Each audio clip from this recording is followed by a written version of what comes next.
28 septembre 1998, le cri du cœur des aubergines de Montréal. Elles ont la tête qui éclate, elles veulent seulement dormir, s'étendre sur l'asphalte et se laisser mûrir. Ah, avec des jeux de mots comme ça, je comprends pas qu'on n'ait pas gagné de Gémeaux.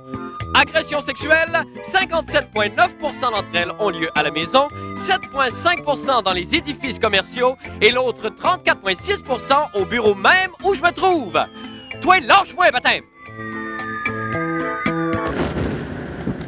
Bonne fin du monde et bon lundi, mesdames, messieurs. Tout d'abord, des nouvelles de moi. J'ai malheureusement pas eu le temps de terminer mes remerciements lors du Gala des Gémeaux hier, ou est-ce que j'ai besoin de le rappeler? Mon émission Un gars, une fille a remporté pas moins de 4 prix dans la catégorie texte, réalisation, émission d'humour et meilleure interprétation. Alors, je voudrais tout d'abord remercier ma conjointe Louise et mon fils Théo qui m'endurent pendant mes absences quand je suis à la maison et quand je suis pas là aussi. Je voudrais dire merci à mon équipe, mes producteurs à Radio-Canada, au fond des câbleaux. Je voudrais aussi dire merci à mes parents pour m'avoir mis au monde et surtout, Garde Picard, la responsable de la pouponnière, une femme dure mais avec un grand cœur de qui j'ai énormément appris. Je m'en voudrais aussi de passer sous silence Isidore Lepage, mon premier ancêtre en Nouvelle-France, 1642-1695. Un homme dur mais avec un grand cœur de qui j'ai énormément appris. Je tiens également à remercier l'inventeur de la télévision, du magnétoscope, de la vidéocassette, du câble, de l'antenne oreille de lapin, de la laine d'acier, sans qui cette merveilleuse expérience d'un gars, une fille n'aurait été possible. Un mot aussi pour Lise Payette, une grande dame qui, depuis hier, est devenue ma maîtresse à penser. Ça a été une révélation pour moi, mesdames, messieurs, car jusque-là, j'avais jamais soupçonné à quel point les dames de cœur et les machos avaient influencé mon écriture. Tout comme elle, je déteste la télévision qui se complaît dans le pipi-caca. Et si jamais, jadis, j'ai versé dans cette forme d'humour, c'est qu'on m'y avait contraint, mesdames, messieurs. Bref, je crache sur tout ce que j'ai fait avant Un gars, une fille. Et un merci tout spécial à la petite fille de Lise Payette, Flavie, une fillette très dure, mais avec un grand cœur de qui j'ai énormément appris. Okay. S'il me reste du temps, mesdames, messieurs, je voudrais lever mon chapeau à l'inventeur du chapeau. Parce qu'autrement, je lèverais probablement une chope de porc. Et je pense pas que ça plairait à Mme Payette et la petite Flavie. Bon, OK, Carl, ça va, Guillaume, là, tu penses pas que ça va faire, là? Ça suffit, OK? Qu'est-ce qu'il y a, Marc? T'es donc bien mauvais perdant. Ah, oh, pis mange donc de la merde, toi! Hey, Madame Payette, il a dit va chier, puis mange de la merde à la télévision. Ben non, écoute, t'as dit, là, t'as pris la bonne... Hey, toi... On vous a eu! Non, on n'est pas vraiment choqués. Non, vous avez eu tout ça des faits de mise en scène! C'était une mise en scène? Non, merci beaucoup, Guy. Non, c'était une petite mise en scène parce que vous savez, j'ai beaucoup d'admiration pour Guy, pour un gars, une fille. Et j'ai toujours dit que si une émission méritait tous ces Gémeaux, et là, je le dis très sincèrement, Guy, c'est un gars, une fille. Et vous avez mérité tout ça et vous avez gagné et c'est bien beau. On est tous très contents. Non, c'est bien gentil. Puis si tu m'as écouté hier aux Gémeaux, je vous ai remercié. Puis c'était sincère, vous auriez dû gagner quelque chose. Non, mais c'est gentil. Non, écoute, on ne reviendra pas là-dessus. Vous avez gagné, c'est correct. Peut-être que l'année prochaine, on gagnera. Peut-être pas non plus. Vous avez gagné 4 Gémeaux. Pas de chance. Tu tasses dans ta chaise. Je suis pas capable de m'asseoir là-dessus. C'est possible de... Non,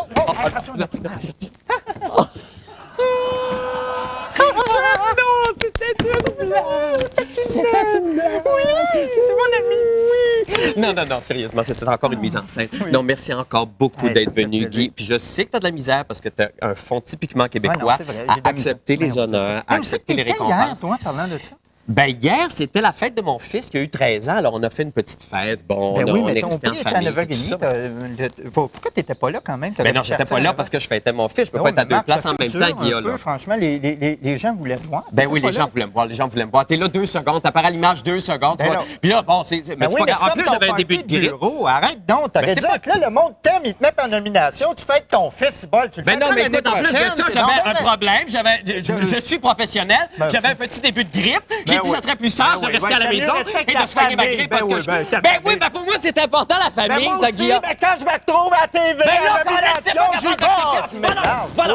vais. Maintenant, pour les nouvelles de la fin du monde, c'est plutôt pas nécessaire, ça. Alors, selon les services de police de la CUM, il semblerait que le nombre de plaintes pour agressions sexuelles soit plus nombreux cette année qu'elles ne l'ont jamais été. Étonnamment, la majorité de ces agressions sur le territoire de l'île de Montréal auraient lieu les mardis à la maison. Bon, là, je ne suis pas sociologue. Non, t'es pas sociologue. Ben non, je suis pas sociologue. De famille, mais attends, veux-tu pas revenir là-dessus, s'il te plaît? cas, moi, Je ne suis pas sociologue, mais pour moi, la raison est flagrante. Oui, Les mardis de l'humour à TQS. Voilà, c'est dit, c'est à cause de ça. Alors, puisque nous considérons cette augmentation de plaintes pour agression tout à fait alarmante et que d'emblée, bon, ce sujet ne porte pas à rire, eh bien, nous avons envoyé Jean-René Dufort enquêter sur la question. Ne dis plus rien! La police de la CUM, section agression sexuelle, dévoilait aujourd'hui des statistiques indiquant le pire endroit pour être agressé, la pire heure de la journée pour être agressé et la pire journée de la semaine pour être agressé à Montréal. Des statistiques fort intéressantes pour quelqu'un qui désire multiplier ses chances d'être enfin agressé par une jolie fille. Commençons par les parcs et espaces publics où j'ai 25% des chances d'être agressé sexuellement. Et si nous sommes l'après-midi, je double mes chances. Oui, effectivement, la période la plus calme, c'est de 4 heures du matin jusqu'à midi. Et à compter de midi jusqu'à 4 heures le lendemain matin, il y a une progression. Si je me tiens proche d'une garderie ou d'une cour d'école, j'ai 10% des chances d'être agressé. Et c'est le mardi où on se fait agresser plus que tout autre jour de la semaine. Par contre, le dimanche, c'est plus calme. C'est possible que le jour du Seigneur ait une influence. Ce qu'il faut retenir, dans le fond, c'est qu'il y en a à tous les jours et presque répartis dans les journées de la semaine d'une façon égale. Un petit essai en milieu de travail pour 8% des chances d'agression. Ça ne doit pas être un guide de dire, bien moi, je ne vais pas à tel endroit parce qu'on peut aller dans un endroit présumé ou réputé très tranquille et c'est là où une agression sexuelle va se commettre. Ça dépend de l'agresseur s'il se trouve là à ce moment-là. Ah, que c'est déprimant d'avoir personne pour m'agresser, même juste un petit peu. Mais j'oubliais que 60% des agressions se déroulent à la maison. Wow. Hey, ça marche!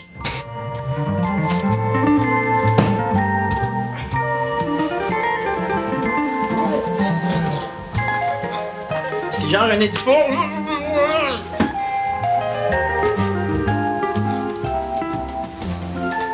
Ah ben! On le savait pas, on l'avait pas vu venir, le punch Jean-René, bonsoir. Bonsoir, Marc. Quelle surprise. Ben, quelle surprise toi-même. Oui. Cela dit, Jean-René, non, on fait des blagues, là, Oui. mais ce n'est pas un sujet drôle. Non, mais là-dedans, ce qu'il faut comprendre, c'est que le sujet est évidemment extrêmement dramatique. Oui. Ce qui est drôle, ce sont les statistiques. Parce que c'est pas vrai que si on se promène le dimanche matin, on va avoir moins de chances de se faire agresser que le mardi soir. Et c'est ce qu'il faut comprendre. Et il faut être prudent à longueur de semaine et à longueur d'année. Et ces statistiques-là sont un peu comiques dans ce sens-là. Oui, cela dit, par exemple, il y a beaucoup d'agressions. La majorité, vous l'avez dit dans le reportage, il y a 60% des plaintes qui proviennent de la maison, mais aussi de jeunes de moins de 18 ans. Oui. Alors, c'est les enfants qui ont peur, évidemment, de faire de la peine à leur mère ou de se mettre leur beau-père à dos, puis là, ils n'osent pas se plaindre. Oui. Est-ce qu'on peut faire quelque chose pour ces enfants-là? Ben, on peut leur donner le conseil que tous les policiers donnent, c'est parlez-en quand ça arrive, parlez-en à vos professeurs, parlez-en à n'importe qui, mais parlez-en. Et c'est d'ailleurs, on remarquait une augmentation du nombre de plaintes et le policier disait que c'était aussi une cause, il y avait une augmentation des nombres de plaintes parce qu'il y avait une augmentation des nombres de personnes qui s'occupaient de ces plaintes-là et qui s'occupaient de les recueillir. Ah, c'est bien triste tout ça. En tout cas, merci beaucoup, Jean-René. Merci. Merci infiniment. Salut. On s'en va faire... Salut. On s'en va faire une petite pause. Il parlait fort, hein, Jean-René? Eh boy. On s'en va faire une petite pause et on revient avec d'autres nouvelles. Restez avec nous.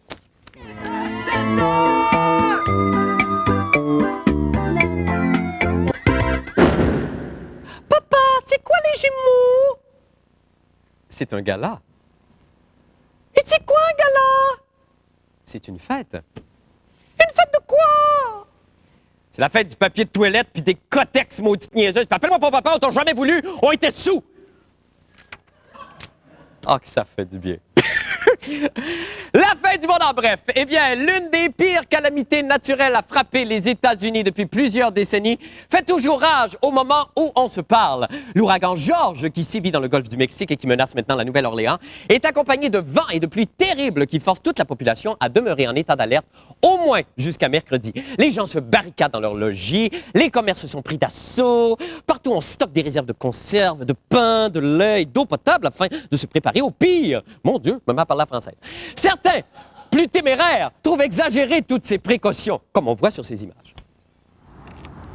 Ça prend rien qu'une grosse bière, un carton de cigarette, puis quelque chose pour se cacher en dessous.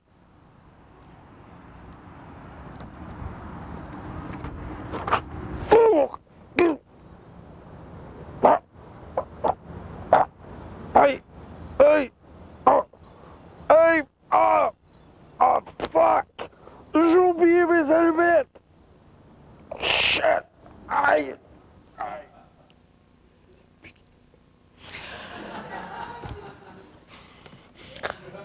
Avez-vous entendu le discours de nos préposés au stationnement depuis l'histoire des vignettes? Ah, on est donc à plaindre. On fait nous pitié. On a été indûment congédiés. On est si fines et si douces. Personne ne nous apprécie. On a tant d'amour à donner. On donne, on donne, on donne. Et quand on n'a plus rien à donner, qu'est-ce qu'on fait? On donne encore. Allez dans toi chez le diable. On vous hait. Et personnellement, je vous voue une rancune séculaire. Et à l'instant, je vous jette un sort. J'invoque... Oh, bâtard. J'invoque les forces du mal. Que vos fils et les fils de vos fils soient impolis avec les personnes âgées et Colette Provencher jusqu'à la fin de leur jour. Ah oui, en bête de même. N'empêche que les Montréalais commencent, paraît-il, à penser que les aubergines sont injustement traitées par les autorités municipales. À preuve, le nombre impressionnant de personnes qui ont signé une pétition dans laquelle les préposés congédiés réclament de la ville qu'on les réembauche. Eh bien, Isabelle Maréchal, l'animatrice des Qu'elle me pine d'abord, est allée voir ce que pense vraiment la population de ces aubergines. Regardez! Les agents de... Eh bien, l'Allemagne a connu hier son premier bouleversement politique en 16 ans avec la victoire aux élections législatives des sociaux-démocrates de Gerhard Schröder sur le chancelier conservateur Helmut Kohl qui était au pouvoir depuis 1982. En apprenant sa défaite, comme on le voit sur cette photo, M. Kohl a menacé de retenir son souffle jusqu'à ce qu'on le laisse réintégrer son poste. Ben niaiseux, ça. Est-ce qu'on a confirmé cette nouvelle-là? Attendez, oh, une seconde. Mon Dieu, faut le... Quoi? Une correction. Une seconde. Me semblait. Ah ben, me semblait aussi. Bon, c'est ça. Oui. Alors, non, il semble qu'en apprenant sa défaite, comme on le voit sur cette photo, M. Kohl, plutôt bon joueur, a salué la victoire de son opposant en interprétant Stairway to Heaven en faisant des bruits de pète avec sa bouche. Ah ben oui! Ben non, mais ça, ben plus d'allure, ça. Me semblait aussi. Eh bien, ce n'est que versé dans un bol et noyé dans 2 tasses de lait qu'il livre le meilleur de lui-même. C'est Cric, Crac, Croc, Tétro et les sports. Salut. Bonsoir. Salut. Eh bien, chers téléspectateurs et téléspectatrices, voici maintenant pour la météo cette semaine le ou la météorologue amateur, le ou la transsexuel, le Jackie Rêve. Bonsoir, Jackie. Coucou, Marc. Ah, comment allez-vous, vous? Ah, ça va très bien, Bon. et toi? Oui, ça va très bien, Jackie. D'abord, dans un premier temps, très rapidement, comment on peut vous définir? Est-ce que vous êtes travesti ou transsexuel ou... Je suis jovialiste. Ah bon? Oui, Ah ben ça, c'est de même. Ça vient de même, ça.